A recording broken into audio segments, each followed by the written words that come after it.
last time I have been speaking about the widening of the arc of the crash of modernity, and that we need to stay engaged with our own experience. Otherwise, the path does not become discernible. Our individual path, how it's going to manifest in the middle of it all. That only becomes really discernible through staying engaged, the discomfort of the engagement, the confusion and everything else. Sometimes it feels like that can't be beneficial, but it is. To stay with the messiness of the process is the only way how the path will become discernible. And sometimes, it's nothing we can do, no step we can take, but we can stay engaged. And then again, opening occur. There's these openings and closings, and we have to move accordingly. The Buddhist teaching is a framework for training ourselves to stay engaged with what's happening in ourselves, in our own bodies, our own minds, our own hearts, and also in the world around us, with its human and more than human people. The winged ones, the finned, the crawling, the walking, and the standing ones. And, I'm speaking to you today from a Big Bear Retreat Center in the San Bernardino Mountains near LA. And this is the unceded, or we can say actually stolen land of the Yuha Vietnam tribe, the peoples of the pines, who have stewarded this land since thousands of years. And the place itself here is called Yuha Viat, Pine Place, because the presence of the pine trees here is very palpable. They are all over the place, and some of them very, very big. And I'm co-teaching a retreat with Ayasant Dusika from Karuna Buddhist Vihara, and we are asking, retreatants to connect with the powerful demonstration of groundedness of these pine trees.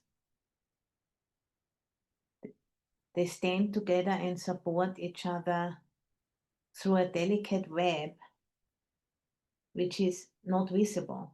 It's a very resilient underground network, which is called the mycelium. I'm sure you have heard of it, the mycelium network. And it's also known as the Wood Wide Web, as opposed to the World Wide Web of us, the Wood Wide Web. It's a network of very tiny, tiny fungal threads that connect plants together in order to transfer nourishment and support in the form of carbon, nitrogen, water, and other minerals. And these are real networks of resilience, and they play also a vital role in processing carbon, actually, by capturing and storing large amounts of carbon, which are brought in by the trees and keeping, these amounts of carbon out of the atmosphere. And, when I look at those trees and when I walk among those trees and maybe stand, with a tree, I can really see, how these standing people, as the tribal nations call them, the standing people, they can be real role models for us, in their groundedness and in their simplicity. We can stand with such a tree and just, hold on, basically, and take in the transmission of that depth of interconnection, which we also live inside of, but we have forgotten it because of the way how we have been conditioned. So in these very challenging times of the transformation of modernity's destructive worldview, we can actually intentionally reflect and contemplate that we are participating in a worldwide underground network of engaged surrender to what is already underway. These, pockets of sanity. And I think this group here, we are part of that World Wide Web, underground web of those people, who are ready to acknowledge that there's something really big going on and there's no way back. Making ourselves available to become part of the expression of the immune system of this self-regenerative intelligence of the living planet. And, leaning onto the Buddhist teaching and the teaching of the indigenous people around the world to make ourselves more and more available, as we are going deeper into the process. And, at the same time, it is a journey towards full awakening. So bringing together these two different ways of looking, the Buddhist teaching, which ultimately, is geared towards full liberation from the wheel of samsara, from coming back again and again, and the teaching of the indigenous peoples, which is about sustainability and accountability, taking responsibility for future generations. To bring both of those teachings together at this time of great transformation, when it has become clear beyond any doubt that the worldview of modernity is dying, is falling apart. And, either we are already, or at least at one point we will be, undergoing great difficulty. And we need to continue, to work together, to grow together, and to connect with each other, to support the self-regenerative intelligence of the planet we are all a part of. I think that's the only way which is truly wide open. And, we need to live this inside of a culture which is still struggling to acknowledge what is going on, still trying, to do different things which don't make any sense, but that's what it is. If there is not the willingness to acknowledge endings, then we have to pretend that we can shore up the river, by building dams and then getting into great pressure, to be able to hold up the river so it doesn't flow. It can only be done for so long, and then it's all gonna crash down. So, coming back to the basics of what it means for us to participate in the web of life as stewards rather than masters. As human supremacy is being ushered out, if we want it or not. By coming back to the ground and appreciating this deep embeddedness in the web of life, so we can become capable again to live sustainably, as we have been doing, for thousands of years. Our ancestors have been living sustainably until it all changed. And this is how the evolutionary process was choosing to go. And now there is a great reckoning, as it has been happening before. But now it's big in the sense that we have been overshooting what the planet can support already. So how do we come back to what can be sustained into the future long term? That's going to be, a question for many, many generations to grapple with. But it's this generation, it's us, I think, who really are fully called to wake up to it and participate in whatever way we can. to reconnect and remember the traditional ways of knowing and being, which have given rise to and sustained human communities for millennia,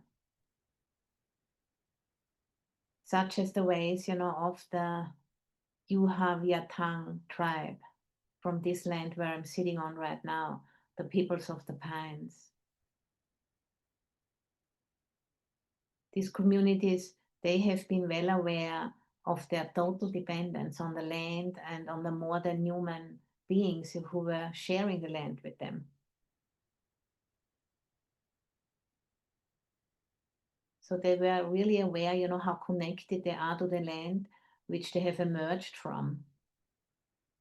And one of the very central principles, of tribal nations is what's called the honorable harvest, which I think is a really beautiful way of thinking and living. Never taking more than half, never taking the first one or the last one, but just, finding a way to be part of the system without overtaxing it. And in that way, thinking about future generations as well. So these were very, very attuned ways of living. And then, when the European colonizers came over here in the 15th century, they have forcefully disrupted these ways because they couldn't really understand and see how wise they were, how attuned they were. And, this colonizing has been going on and on and on for hundreds of years. Now we're in the 600th year of these efforts. And now, more and more of us are waking up. That's really not as cool and as efficient, as we thought it was. We are actually destroying ourselves. So this is what now on the way, waking up to how immature and disconnected these ways were and are. And that's the process we are all currently involved in, if we are aware of it or not. And what we are trying here in this Wednesday sessions is to consciously, intentionally make ourselves available to be informed what's needed right now and responding in the way we can with our gifts, with our capacities, with where we are on the path. And, we can make ourselves intentionally available to become part of the global immune system of this planet. And, leaning into the teachings of the Buddha and the teachings of indigenous people. And in this way, we will see what happens. Yeah, we will see what emerges. I do not know that either, but I have, to a certain extent, experienced the resilience which comes by turning towards that which is hard to bear. That is a much better idea than trying to turn away. And that's like at the root, of what the Buddha teaches and what I have been practicing for a long time. And recently, the teachings of the indigenous people have become more and more forefront. And also the fact, that in our past, we also have, of course, indigenous ancestors. They are more or less in the distant past, but all of us, we all come from, as far as I can see, from European ancestry, which has colonized the planet. 84% of the land of this planet has been colonized. And acknowledging that and still, being part of staying engaged with the evolutionary process, because that's not where the story ends today. It doesn't end here, but it's an acknowledgement which, if we allow it to sink in, it will activate appropriate responses if we allow it, if we are willing, to go through the discomfort of that rewiring. It is already underway anyway, but we can intentionally, allow it and invite it in even. So let's, shift to the guided meditation portion now. Please, find a posture you can sustain for 40 minutes.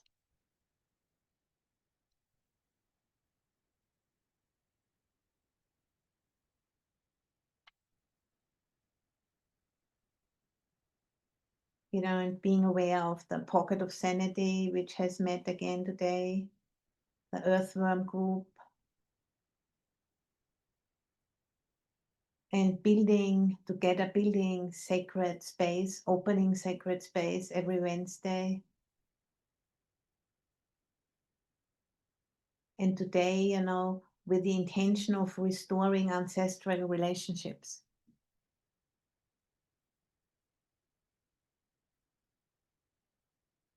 So sensing into the body, the gravity which gently keeps us where we are sitting.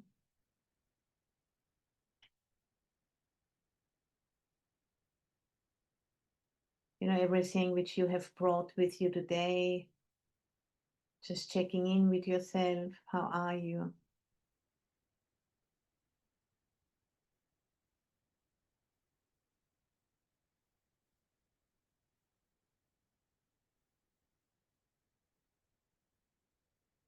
Any tension or tiredness, stress, just allowing it to drain it down into the ground and landing more fully in the land of the body, on the land of where you are sitting, or rather in the land where you are sitting.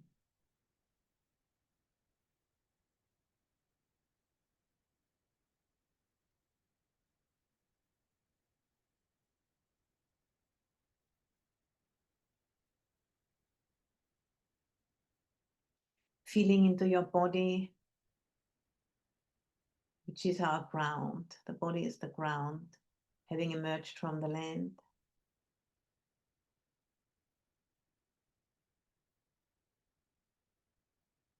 And imagining your roots reaching down into this beautiful exchange with the soil,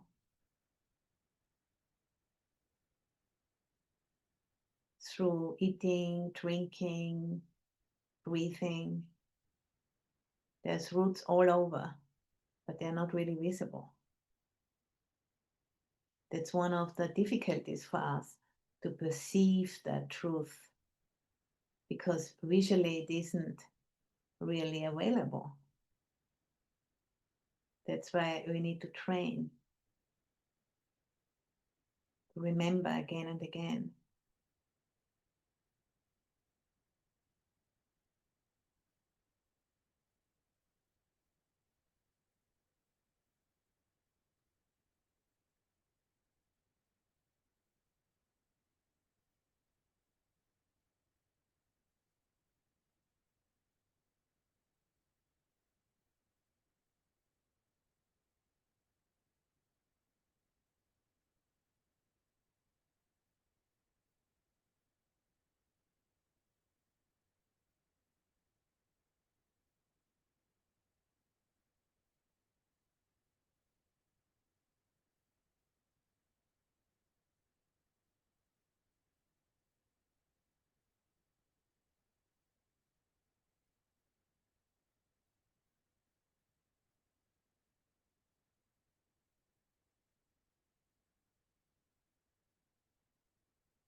And now, connecting with our own ancestral lineages who have lived in sacred relationship with the lands and the waters many centuries ago.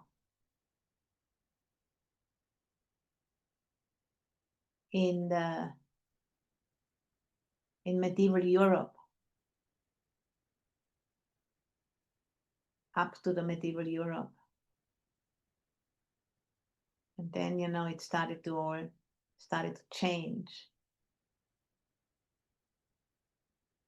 The Inquisition happened and witch hunts happened, in the attempt to stamp out the deep nature connection of that culture.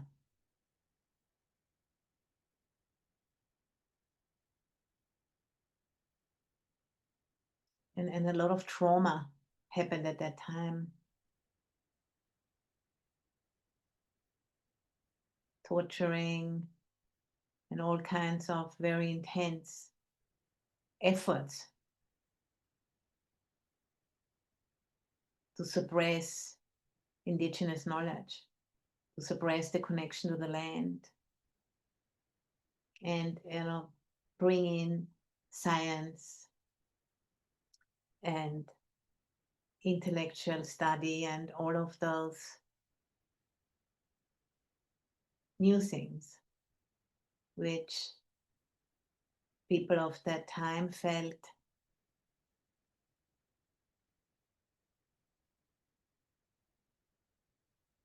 attracted to.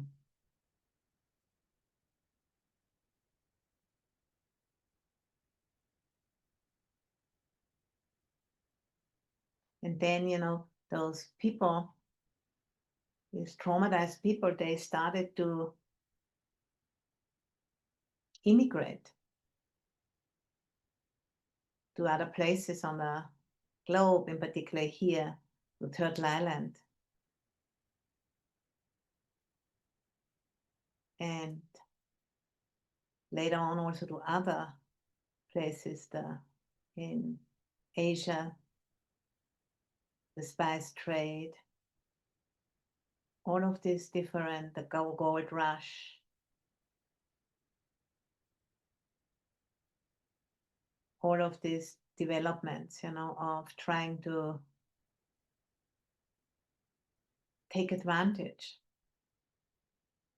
of what the earth had to offer and ignoring the people who lived there, even assuming that the land was inhabited, calling it terra nullius, and having the church, support it. Indigenous people were considered part of fauna. They weren't considered real people because they were so in attunement with the biosphere. And for the invaders, that was like being like an animal. So there was a lot of confusion, a lot of trauma being exported and forcefully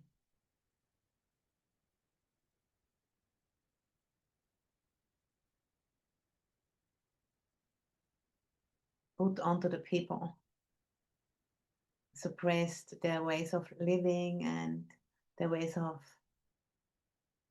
celebrating their identities. It was a huge mess that had been created. And we are still living in the repercussions of that. But it starts to become conscious now.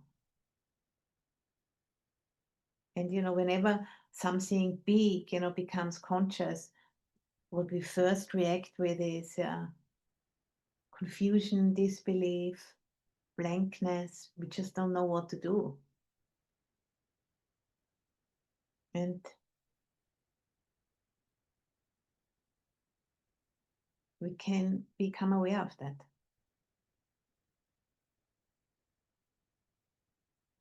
That's the beginning of the change, is to compassionately be aware of all of this and allow it to continue Don't shut it down.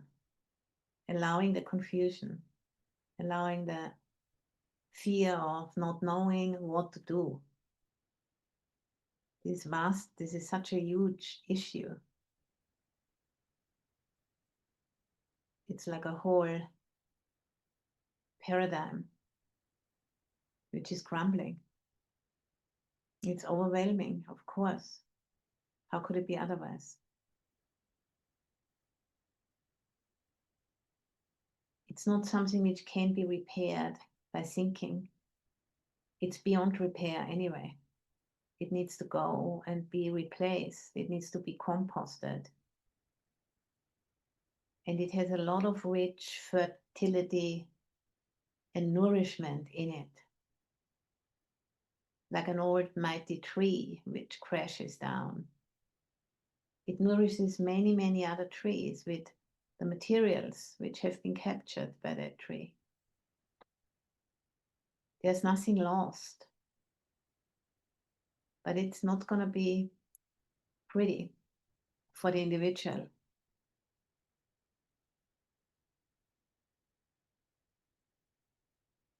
But if we take the long-term view, we can connect with a sense of purpose. And that can give us the strength needed to stay engaged. Or rather, this engaged surrender, which is the only way of receiving the guidance we need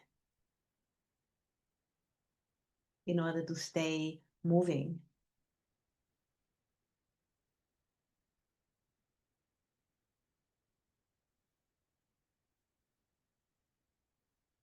So stepping into this new cycle together,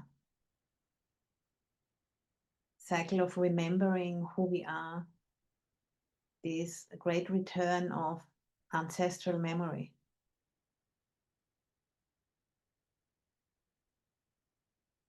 As we are opening ourselves to our lineages.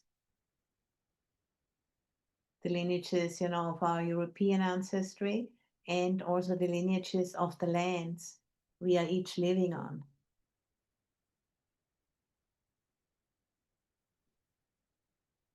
We are no longer living on our ancestral lands. But we can connect with the ancestors of the lands where we are. And how can we restore and replenish these relationships? That is, the question.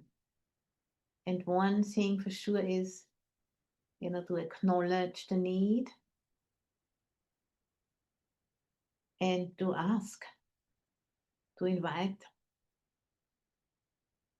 to humbly offer ourselves and ask for guidance, ask for help.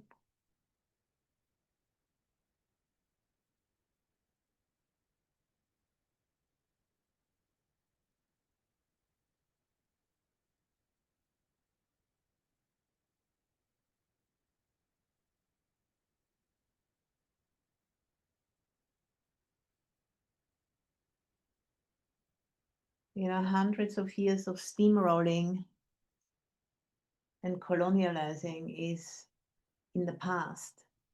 The planet cannot support that anymore.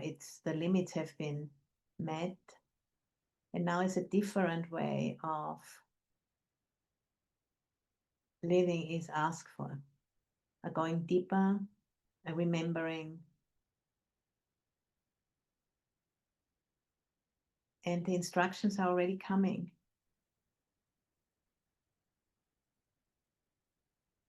You can trust that.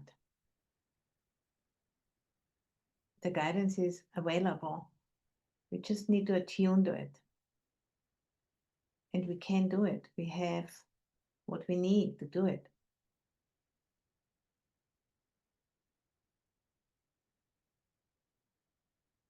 But at the moment, I think we might still dealing with the whiplash, of being, quite confidently going for lots of years, into the future And now suddenly we are hitting the wall and we put the brakes on, and there's this whiplash because everything needs to be done differently now with different sense of direction, not going forward into the future, but going down into the depths of the deep interconnectedness as being members of the web of life, not going anywhere, but just standing people like the trees here at the Pine Place, you Javiat, or wherever you are right now. That's the kind of movement which is asked for now.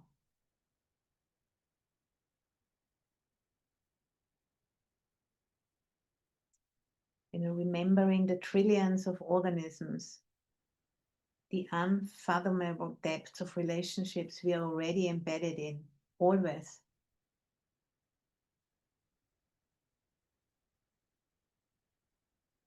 These organisms who are constantly dying and regenerating, and in this way they give life.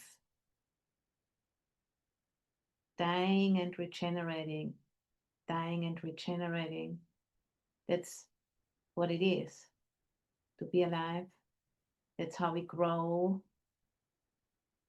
That's what the seasons do. And of course, we are not exempt from that.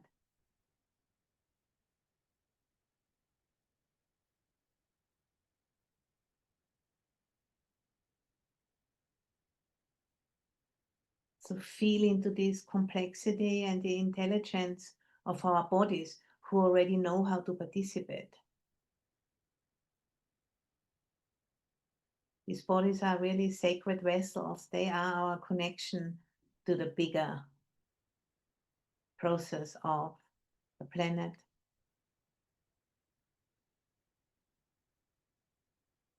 Moving around the sun, getting energized by the sun, getting influenced by the moon and the stars. So feeling those threads of connection, of kinship, feeling into those, sensing into those.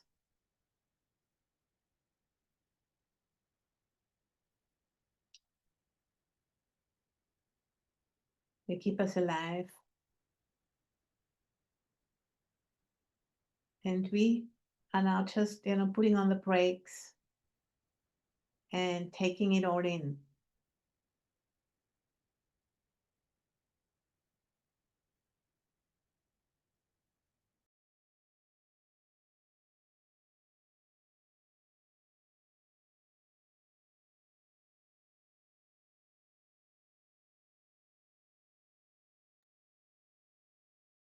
It's a course correction. Isn't for the first time. But for us, maybe it's for the first time in this lifetime. For me, certainly, there have been course corrections in my life before, but this one is huge.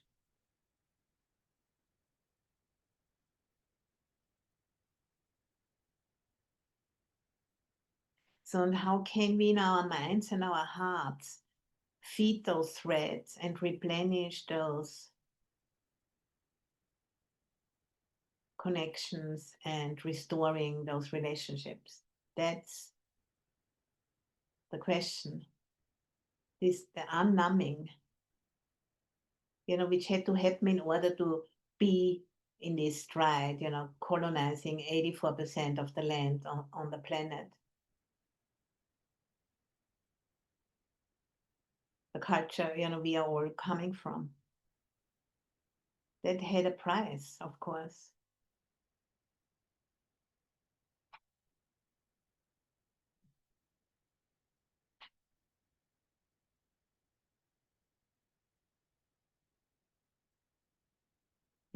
Bringing back the knowing that there is so much more than what meets the eye,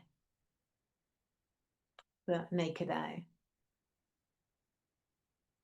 So much more than the two-dimensional images we see on the screen here.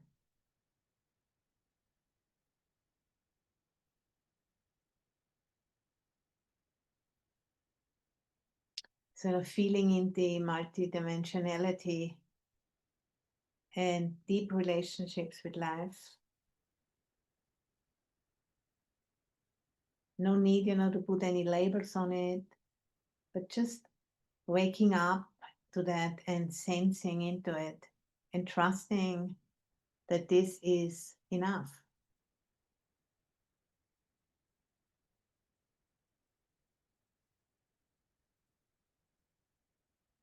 A deep relationship with life, with the earth, and with each other.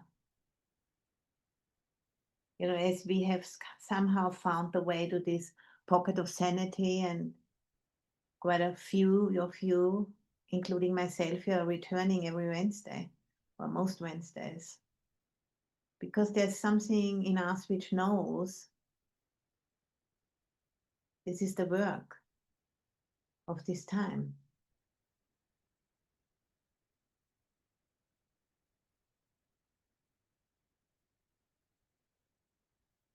And that we do need the support of each other, to hold steady and metabolize the confusion and the resistance as, the process is unfolding.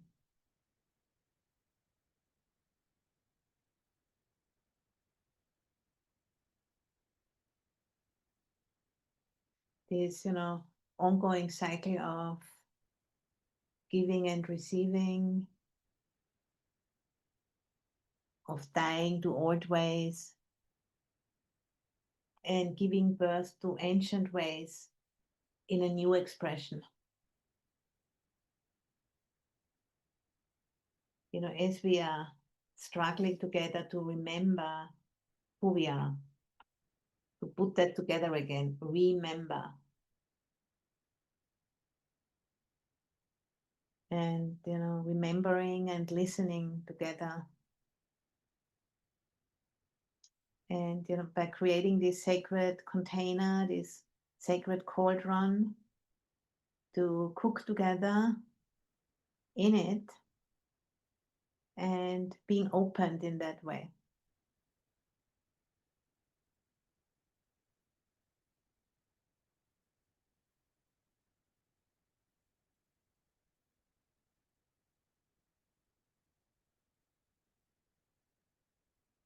Being receptive to listening, reconnecting, remembering. By sensing into it with the whole body. That the vibrancy of aliveness, which carries this information on a visceral level, we can connect with it.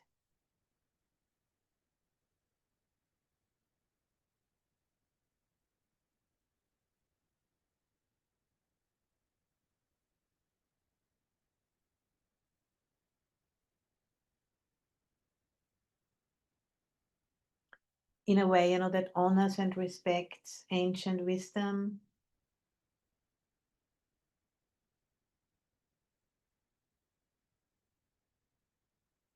That was always in the service of life, the honorable harvest, so that life will flourish and can receive and carry future generations in the same way as it carries us today.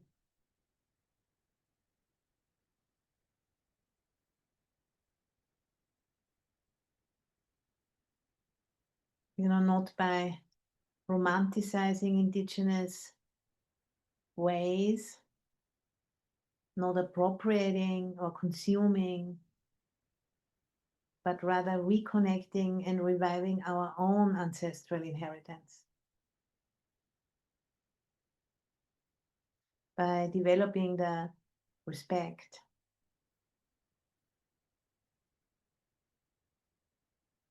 by honoring what we have forgotten.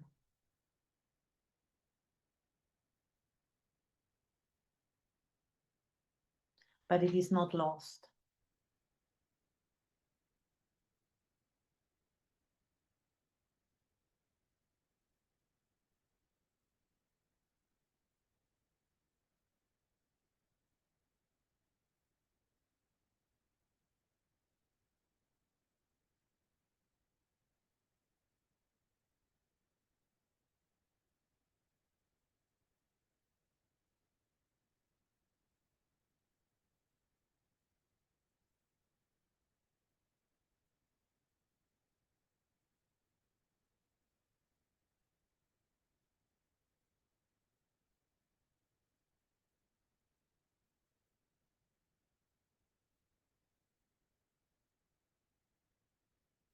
And maybe you have a memory of a family member. Maybe you have met as a child, maybe a grandparent, or which somebody you've seen on a photo who was close to this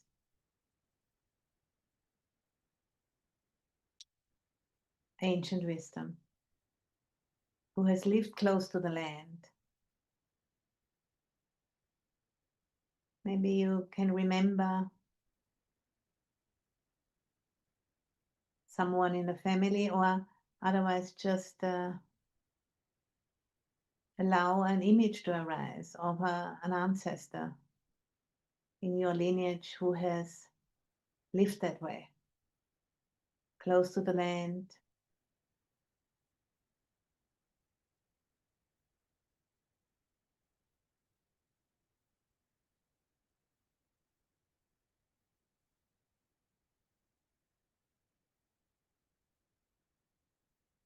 and feel the groundedness.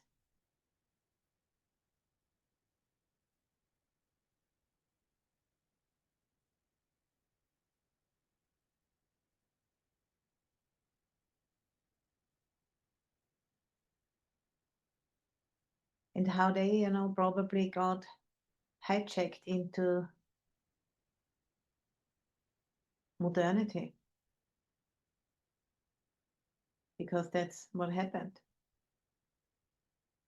And they could maybe preserve some of that groundedness or not.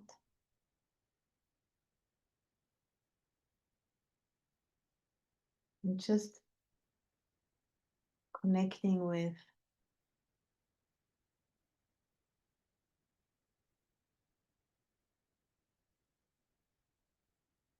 the energy of that person, being between two worlds, and being maybe forced, to participate in ways they didn't really trust, but they did have no choice, or at least they thought they had no choice. And they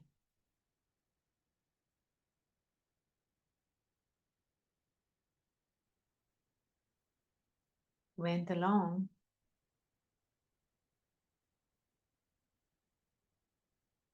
In my case, I connect with the mother of my mother,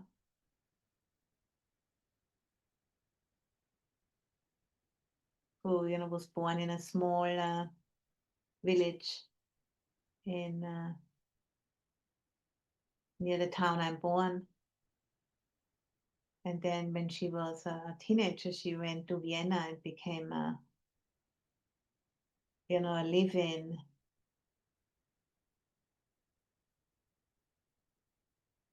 cook and nanny of a doctor's family in Vienna.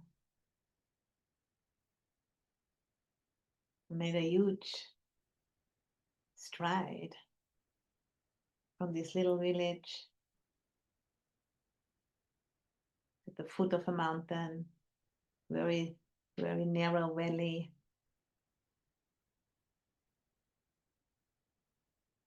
into the big city, the Vienna of Sigmund Freud and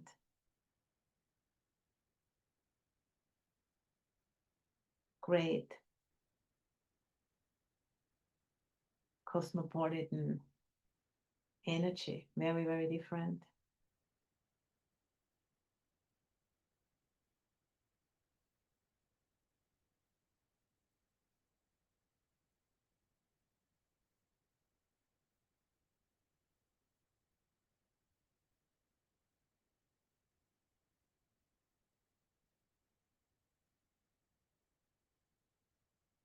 Then I'm feeling into that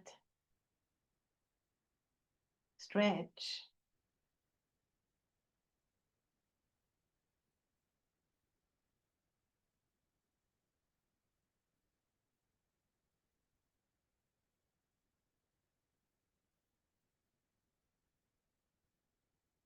And feel the wisdom and feel the confusion.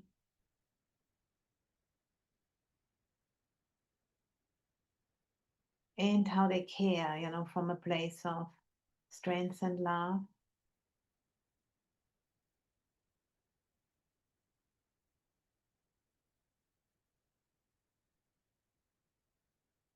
Doing the best they can to stay alive, stay afloat.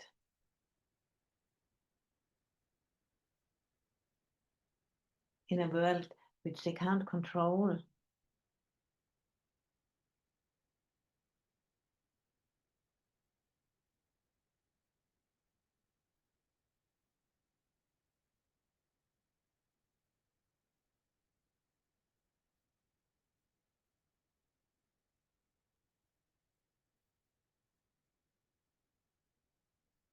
And they smile at you and you smile back.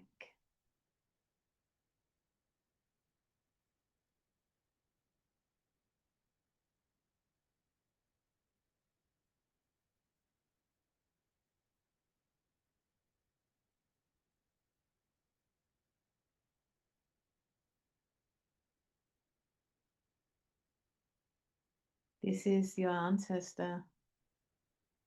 This is your lineage. And this is the struggle of being human. And to stay engaged.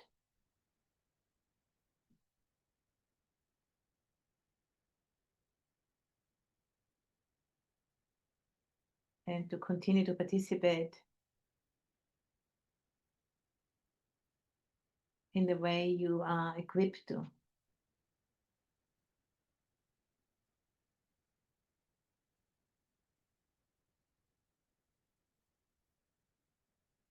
Making ourselves available to be part of the immune system as we start to understand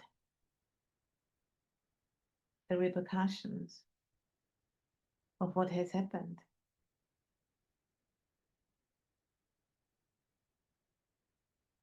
And the transformation which is now underway.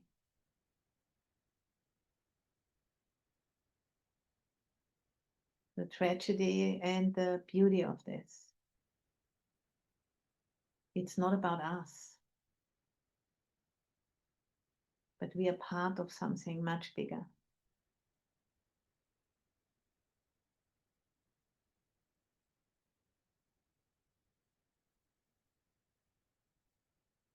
And as you are connecting with your ancestor, you see them as part of yourself.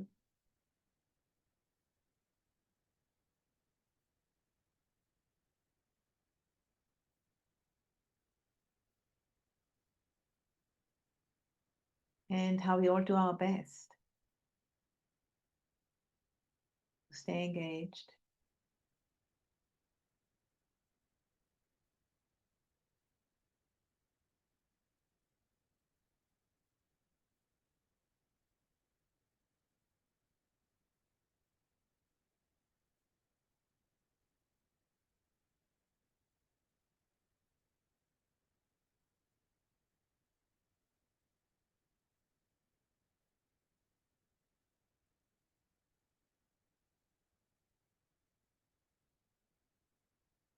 But we can, intentionally open ourselves to the guidance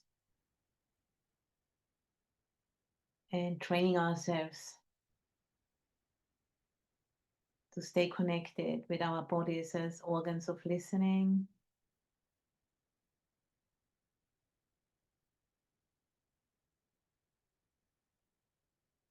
And shifting gear to do that more and more. That's what we can do. And that's what we are doing here.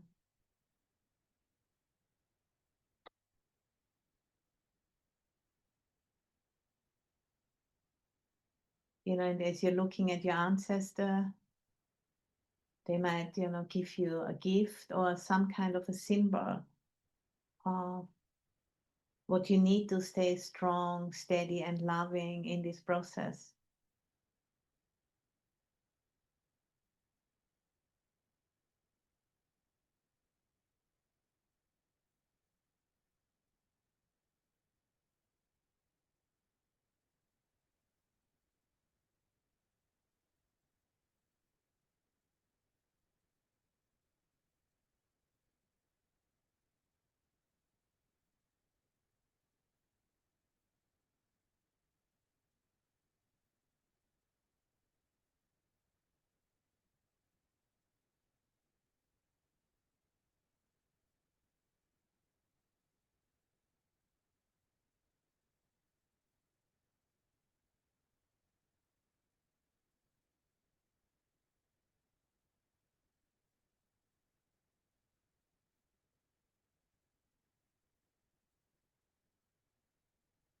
And continuing on the lineage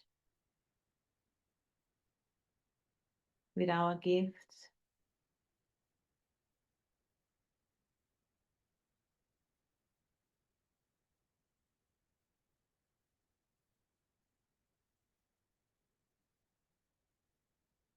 And we can respond with a gesture of gratitude.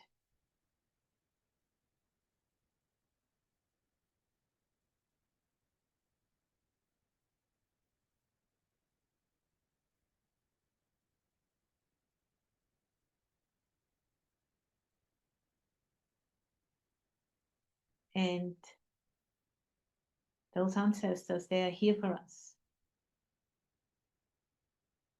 And they can be called upon at any time. And we can feel that they are inside of us. We are an extension of that lineage, which has again, met a huge transformation right now as we are becoming aware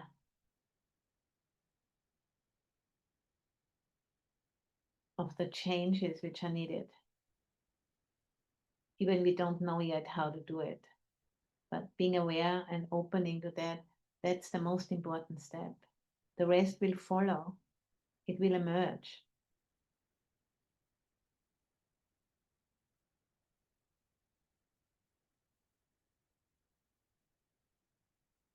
And it is emerging.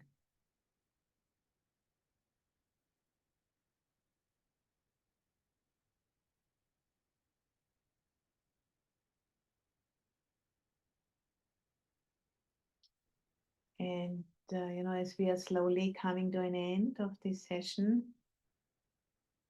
just like to read out a quote by Arundhati Roy, who is an Indian author and activist in her early 60s. She lives in India. And she says, another world is not only possible, she is on her way. On a quiet day, I can hear her breathing. Another world is not only possible, she is on her way. On a quiet day, I can hear her breathing.